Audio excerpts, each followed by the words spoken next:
Hello everyone, welcome to today's video. I'm Iason Tzouriadis, I'm the Curator of European Edge Weapons here at the Royal Armouries, and with me today I have a special guest. I'm Matt Easton of Schola Gladiatoria, and I've been working on this line of replicas together with the Royal Armouries. Yeah, so today we would like to have this sort of informal chat talking about this second batch. That's a collaboration between yourself, Windlass, and the museum.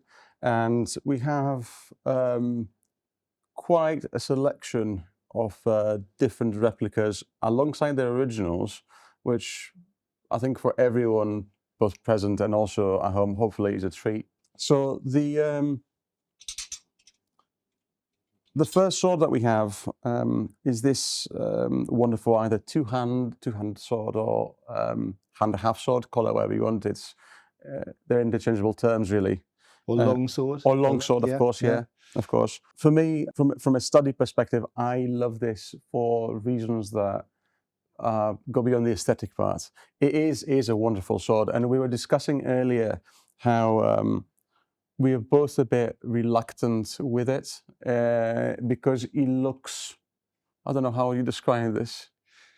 It doesn't look graceful, does it? No, it doesn't, no. But I think on the hand, is like we both agree that once you hold it, it simply has this very intuitive quality of a very big cutting instrument. It feels formidable in the hand, doesn't it? It's really got an energy to it when you pick it up. It does. So a few things historically about this, and I think for me as an object, this highlights some of my favorite aspects of studying material culture and what can come out of this. And one of them is the idea of moving borders and interchangeable ideas and designs. So the blade of the sword is either most likely Northern Italian or South German. Now this is by comparison to similar blades and styles. However, we have to, for our viewers at home as well, and I keep reminding myself that there were no hard borders in the late 14th century, and trade was free, and ideas and concepts were traveling throughout Europe anyway. So if we assume this was a North Italian or German blade, now this was produced in the late 14th century, we do not know exactly when, and from there it made it into the Armory of Egypt in Alexandria, and this happens either as a diplomatic gift or as war booty, but we know this because of the inscription on one of the fuller of the blade, inside the fuller of the blade, which essentially denominates this presence in the Armory of Alexandria. And I like this as a tangible sort of example of the movement of objects and arms and armour, because often people looking at them today, they have this impression, often perpetuated in video gaming, that everybody uses like different things, and there's distinct arms and armor everywhere. And this is true. Like some designs were distinct and had to do with area, but others simply traveled around. And this ended up in the land of the Mamluks. I mean, this ended up in Egypt. So although it's a product of sort of Alpine Europe, this Italian, German, Holy Roman Empire sphere, it ended up in North Africa. The main things that I would like to highlight in this is because of this loose crossguard or the quillons, we can see more about its construction. And because we lack the grip, you can see this even clearer. So on the tang, this is struck with something that presumably has to do something with a maker. We're not entirely sure. And as we've discussed previously before, when you look inside the quillons, you can see where the shoulders and of the blade and the blade itself would just sit there. And it is likely that even with a grip, this would still rattle. And finally, the pommel itself, you can see it's quite large, hefty, and it looks slightly uneven. And we were discussing this when you want to replicate the sword, about how do we make this more even and so on, because it looks weird to the modern eye. But for me, this is one of the most charming characteristics of something like this, because it's a handmade object. It is. But when we come to replicating the modern ones, We have to take this into for account. the modern consumer, we make them symmetrical. But, you know, these are handmade things. And I think the modern world is obsessed with symmetry and everything being, you know, perfectly measured. But obviously in the medieval world, they had other priorities. And, you know, one of the swords I've held belonged to the Holy Roman Emperor, and that was asymmetrical. You know, it doesn't matter what status level you're at. They just didn't care that much about those things. So it was about the right shape, and I think that was good. That was good enough for them. Yeah. The other thing we discussed about was the tang here, because as you point out, it is likely that somebody has tampered with it, but we're not entirely sure when that happened. If that The peen at the end is very rough, isn't it? It's very rough. Yeah. I mean, my guess is it was just the pommel was at risk of falling off, and so someone maybe 100 years ago decided to just hit it a bit to make sure it stayed on. And it's an unfortunate thing. We have questions and issues about this raised constantly with us about the damage on swords, and if we can tell things about the use of a sword from the damage on it. And I keep telling people, no, you really can't. Like, we cannot be entirely certain about how a nick on a blade was caused. You know, was it caused by a strike, or was it caused because the owner of something just dropped it 100 years ago? Or children messing. Or children, and it happens. It happens. But something like this, it's a bit more invasive. And it is possible, as you say, that this was altered. We don't know the full history of the sword, but I mean, we do know, because it comes from Alexandria, there are other swords from Alexandria which have had new grips fitted on them. And in one case, because the Mamluks, obviously, they had a different tradition of sword making. And so they drilled through the tangs to put slab grips on, which isn't original to the Italian sword. No, but it's more akin to what they practice in the area. But it's also part of the sword's history as well. And again, like, since the inscription was added later, it is one of these cases where it has this sort of living history. So if you grab the replica, please. Yeah. So, of course, this is a cutting and thrusting weapon, but as we discussed again in private earlier, you have more than 10 years of experience in developing commercial objects based either on museum objects or for the purposes of historical European martial arts. And when we're choosing these things, as well as the first batch, there was a discussion about which objects we will choose, and so on and so on. And this was as I said, this was one of our recommended objects as well. But what really drives you to the sword? So, it was partly informed by the first batch. So in the first batch, we had 3 two-handed swords, or 3 long swords. One very big one, we'll call that a two-handed sword. But the 2 long swords were quite tapering and pointy, which is absolutely optimized for fighting in armor. They were very stiff, very pointy blades, used in what we call half swording for stabbing into gaps, armpits, visor slits, this kind of thing, inside of elbows. Anyway, you can find a gap in plate armor, essentially. But they were one type, although we had 2 long swords in there, they were sort of one family of thrusting orientated swords. And what I really wanted to do was bring a long sword to market that was more choppy, that had a broader blade, and had a different visual aesthetic to it, which this does. So this is in a way, as far as this period goes, this is the sort of an end of one family of long swords before the new sort of more tapered pointy family become more prominent at that period. Actually, these types of blades actually came popular again in the 16th century, when possibly when soldiers started wearing, on average, slightly less armor, but that's another story.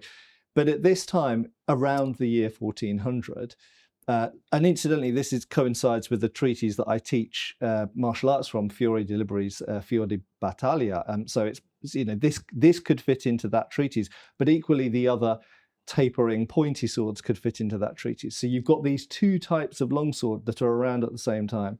This type, very good at cutting and good enough at thrusting. The other type, more catered towards thrusting and stiffer for armoured fighting. So it was a different type of longsword. But the second thing which drew me to it was the fact that it was one of the Alexandria swords. And anybody who studies late medieval swords will know there's these two big families of swords. There's the Castillon swords and there's the Alexandria swords. Yeah, and the Castillon swords have been well represented in the first batch that we did with Windlass. Yeah. And so for me, it was also a nice little treat to have a representation of this other very famous family as a copy. Yeah, and so it was the right type of longsword that I was looking for, but also it was one of the Alexandria. And I was surprised by the sword, like you said. If I just pick up the original, I felt that it was the right one to do, but I didn't realize how much I would like it until I held the real thing. I think some people find it a somewhat ugly sword. It's got quite a large pommel. Obviously, it's missing its original grip, which we've reinstated on the replica. The blade is flattened hexagonal section, which you either love or you hate. It's a bit Marmite like that. But it really comes alive in the hand. And when you hold it, you can really absolutely, I think you fall in love with it. And everybody I know that I have shown the prototypes for this replica, they've been like, oh, I quite like it. And then they hold it and they're like, it's one of these, it's weirdly, some objects, I think even people who like any sort of form of martial training, we have colleagues that hold a sword and say, oh, I like this in the hand. And I think this is one of them. Yeah. This form of sword is very popular in art even after this period. And you see it, as you said, like in the fight book of Fiore de Liberi, but you also get this in Italian art throughout the first half of the 15th century. So it's something that is very, very sort of entrenched in artistic representation. So it's very easy to see the form of this like wide blade without the middle ridge, but even with a short or longer, fuller as well. And frankly, like because we discussed that in the process of replicating it, or when you brought in the first prototype, I was surprised by how well and how smooth the transition of this sort of fuller is reproduced in the replica, where I don't know how well it's captured in the camera. This starts very deep and it becomes smoother, and it sort of stops halfway through. And it's not uncommon, but for me, it just adds like a different element to it. And frankly, again, as we were discussing earlier, it does appeal to the movie lover in me as well.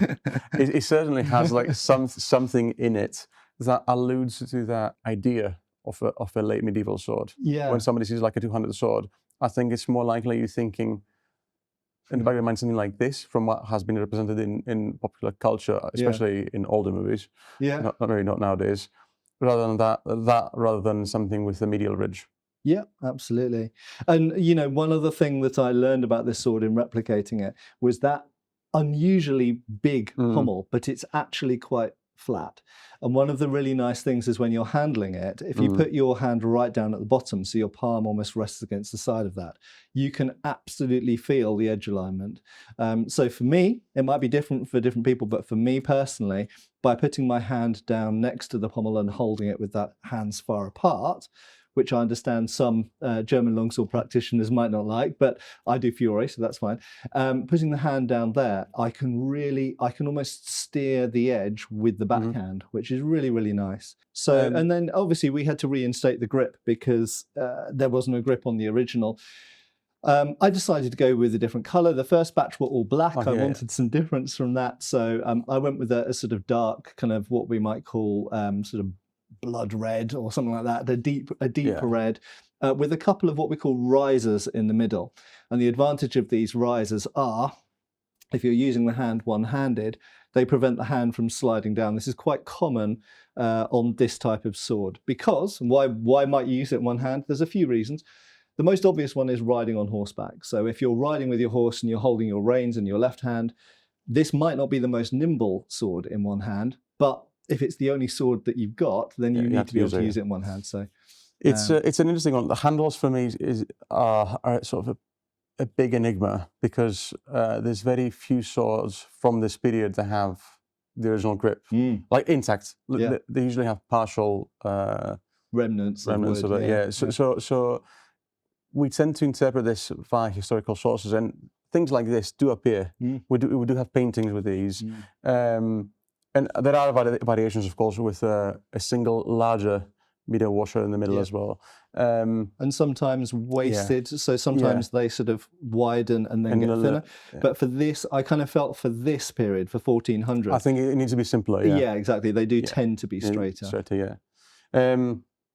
But I do love it as an interpretation, and I am always critical. Again, as impartial as I can be, with this, because this has been a collaboration between the Royal Armouries and you and Windlass. But I do like this, and initially, as I said, I didn't like it, and this was like genuinely one of these things where a sword came to life, both with the original, but of course, unsurprisingly, we're not allowed to swing the original, but being able to handle this with a bit more liberty, this really is it's very close to the original, and also it has these properties that you mentioned. Like as a physical object, it just comes alive in the hand.